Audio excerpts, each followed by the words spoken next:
catch up. Sin costs you nothing to get into. It's going to cost you everything to get out of it. Let me tell you about what we call passive sin. I got to go here for a moment.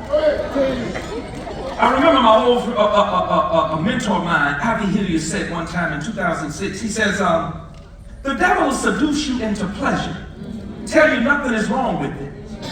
Not because the sin is going to kill you. You're going to miss a God instruction.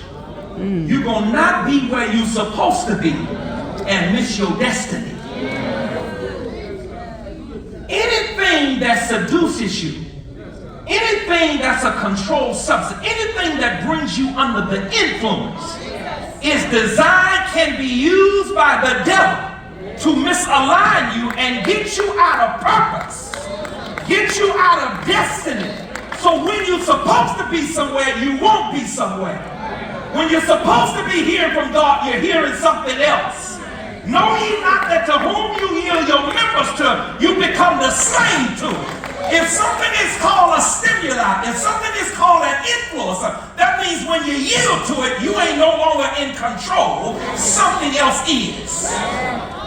So the devil looks for, whether it's alcohol, I've been there. I'm an ex-alcoholic. I can talk about all this. Come talk to me after church. I can tell you about the demons of the mind. When I gave myself to it, I lost all semblance of purpose.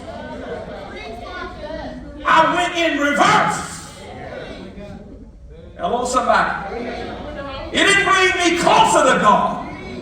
It took me away from God. Are you hearing me today? And the farther you get away from God, trying to justify, God eventually gives you over to yourself. And so when you start hallucinating, when you start hearing voices, when the enemy decides, I got you far enough away from God, now let's go get it.